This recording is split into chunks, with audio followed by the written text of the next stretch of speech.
Hey everybody, this is Dave. We're going to show you around some of the dispersed camping that's on the other side of Pine Grove Campground.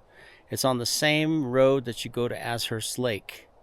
And I believe there's at least two or three areas where you can disperse camp. The only caveat is you got to come up a little bit of a washboard road for about 3/4 of a mile. So I'll show you where that is. Stay tuned and I'll take you around. Dispersed camping on the other side of Pine Grove Campground. Just a little bit down from Marshall Lake area and on Highway 3, Lake Mary Road. Let's go. So someday when my ship comes in, I know just what we'll do. We'll pack our bags and quit our jobs and have a holiday for two. We'll pack our bags and quit our jobs and have a holiday for two.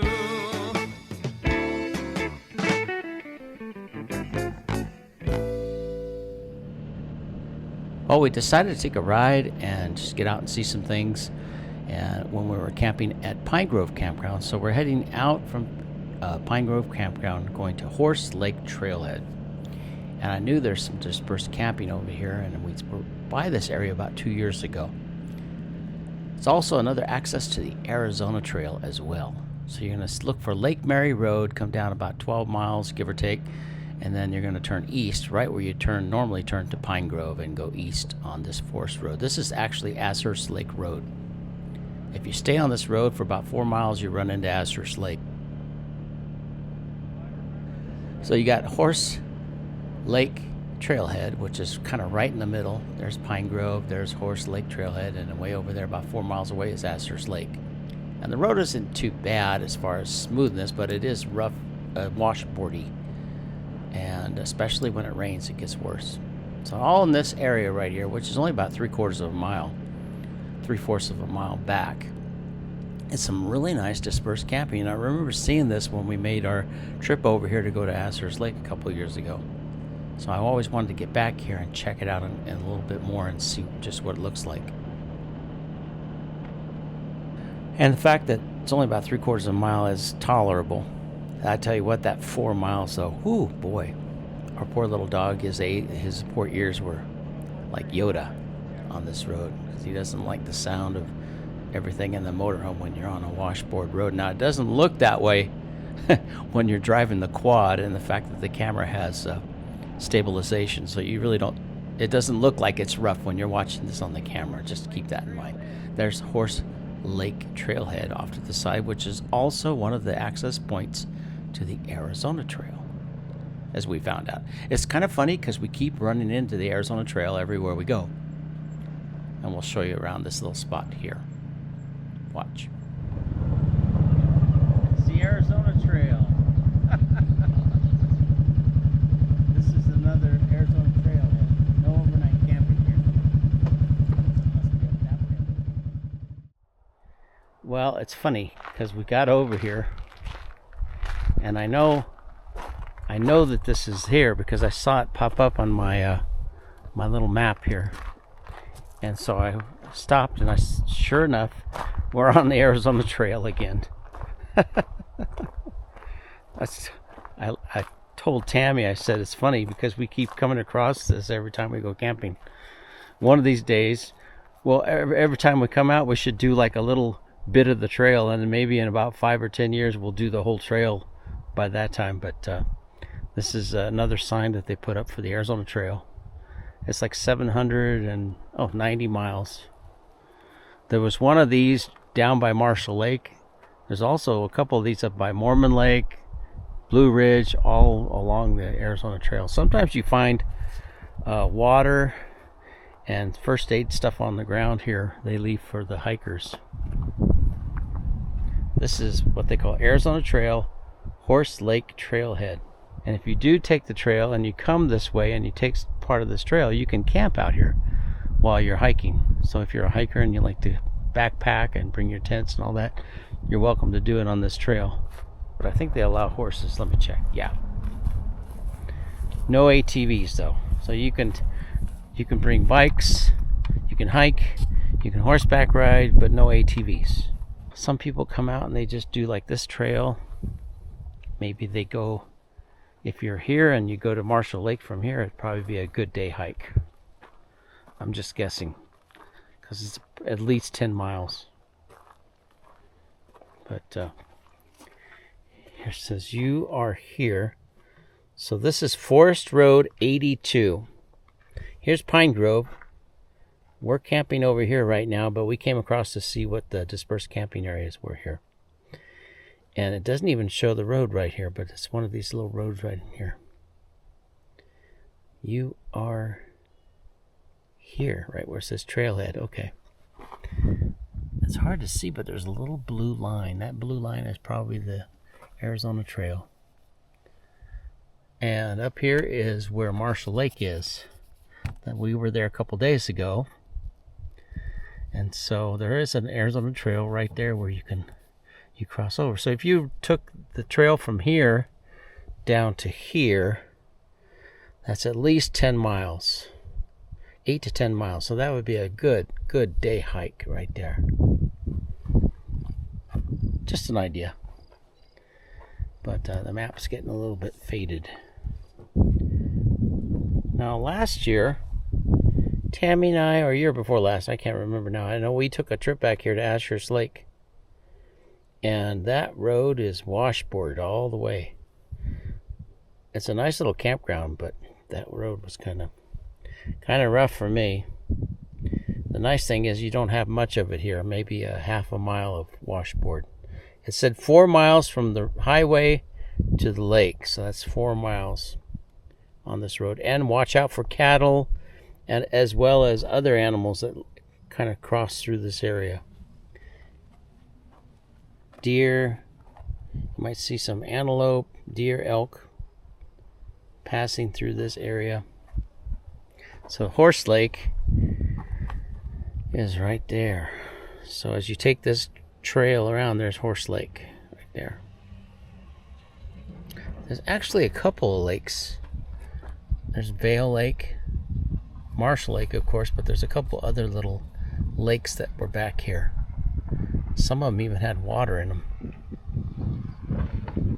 Now, Tammy said she saw something here about weeds. I don't think it was on this one. Just a minute ago I saw, this is a couple of times that we've seen this in the forest here. And I'm thinking I know what it is now. We saw like a pile of skin, fur, left in a big pile, I think. Now correct me if I'm wrong. But if there's anybody watching this and you're deer hunters, elk hunters, that's my guess, is that somebody killed a deer over the winter and they left the skin there after they skinned it. Maybe I'm wrong. But put something in the comments below if you know something else about that. But this is a couple times that we've been out here and hiking around and we've seen piles of animal skin and fur. Animal skin and fur just left in a pile. Where was the sign you saw about the weeds? Right there. Oh. No overnight camping in this area. Although if you're hiking the trail, you can camp along the trail. Spread the word, not the weeds. Oh. Invasive exotic plants from Europe, Asia, and Africa are invading 5,000 acres per day of public land in the western U.S. We've been seeing those little weeds in Phoenix that come up with the little yellow balls on top. They've talked about those that are highly invasive. I can't remember where they came from. They're trying to kill them off. Spread the word, not the weeds. So getting back on the trail again on Ashurst Lake Road, and really it's not too much farther down before you start hitting the dispersed camp area. So this first road here is Forest Road 129A. This one's real close to the Horse Lake Trailhead. And you can disperse camp up and down this road according to the Coconino Forest map. This is all dispersed camping, and it goes for quite a ways.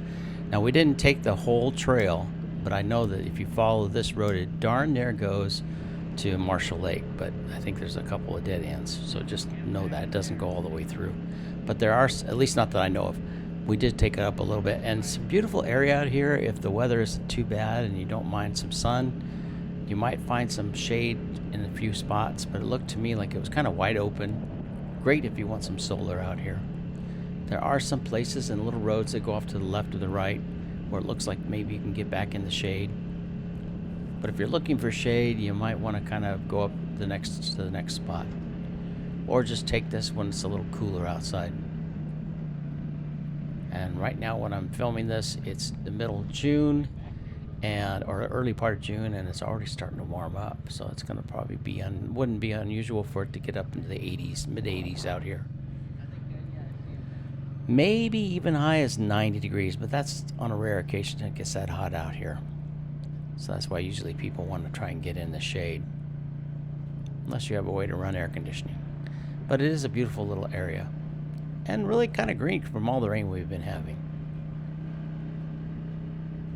And the road isn't too bad either, I didn't think. It's a lot, it looks smooth, of course, because of the camera, but it was smooth. You don't have the washboardy out here. There are a few spots where you might have some dips and stuff from the mud and rain collecting and stuff. So yeah, it's always something you want to think about when you come out here to do some camping. If you're in a low-profile vehicle that doesn't have four-wheel drive, or maybe you have all-wheel drive but kind of a low-profile vehicle, like a RAV4 or something like that, you can come out here okay as the weather's nice. But if it starts to get rainy and muddy, that's a little different case. So you always want to keep your eyes on the weather up in this part of the state, because it does rain, and it can rain hard up here, let me tell you. So you do want to keep your eyes on the weather, and if you're worried about that, don't get too far off the road. So we just headed back up Ashurst Lake Road, and the first spot we run into in just a second is the Dispersed Camp Area 1. You'll see the little sign here. This is the first camping area you run into right here. Ashurst Dispersed Camping Loop. I think that's 1D or 1 Dispersed. That's kind of a weird sign, but they have another one just up the road that's on the other side too. They have one on both sides. So actually both sides, left and right sides of this road right in this area is dispersed camping. And we did see lots of trailers back there, a lot of RVs, tents, vans, you name it. And when we did this particular trip up here, it was the early part of June, and the weather just happened to be just wonderful. I'm going to say this day it was like 72 degrees. So that's like perfect. And getting off the road a little bit is a good way to get, of course, keep from getting the noise and stuff maybe from the road. But I don't think you're going to get a lot of road noise on Ashurst Lake Road, especially at night. I think it dies down at night. You might get daytime noise from people in ATVs riding around, or maybe people going to the lake and that kind of stuff. But at night it would die down. As far as animals are concerned, there were reports of a few. There were reports in the general area, I'm going to say within 10 miles, of things like mountain lions is not unusual. I think they had a report of a bear, a cinnamon bear. This is another one. It's the second dispersed camp area. No garbage pickup, so pack it in, pack it out. And there's definitely spots. This was one of my favorite areas right here, the second one, on the north side of the road. I really like this area. I may come back at some future date and camp up here. And you're still close enough, if you have a vehicle that you can get out with, you're still close enough to the lake. You're only about maybe 3 miles from the lake, or Lake Mary. You can head back down the road and go to Lake Mary, or go up to Lake Ashurst.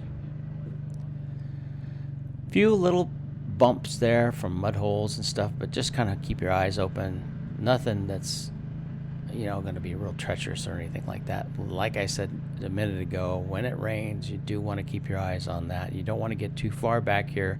If you have four-wheel drive, that's different.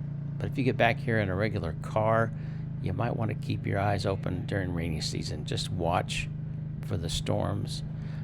My suggestion, I've told this to people before, if you come out here and it looks like it's going to rain, or you think it might rain and you want to camp anyway, find yourself a spot that's up a little bit, maybe a grassy area to park on. Don't park like right here on the road somewhere where it's obviously going to get muddy. park up a little bit on some gravel or some grassy area where it looks like maybe it has good drainage right there. You see those folks off to the side there. It's a nice little spot right in there, a lot of shade, and not really a bad road to get back into. So this is a really nice area. And space yourselves out. I did a video recently on that being a good idea. If you come out here and camp, you want to leave room between you and the next camper. There's no reason people should like crowd up on each other, unless of course it's part of your group. And even then, sometimes you don't want to crowd in on each other. Even if it's like a big family reunion or something, you might want to be with your family that close, and you might not. But it is not unusual for folks to come out here and have large groups of friends, or maybe family reunions and that kind of thing. Plan trips out here, camping trips. It's a fun thing to do. Lots of things to do while you're out here. If you spend a couple days, you can go hiking, hike the Horsehead Trail, the Horse Lake Trail. I'm sorry, hike that. You can hike Arizona Trail. I've always thought about doing that. Hey, safe travels wherever you're going. Hope you enjoyed this. I found it helpful. If you did, please hit the like button. Don't forget to subscribe and ring the bell. We'll let you go. Have a great day. Thanks for watching. Stay tuned for my next one. Bye.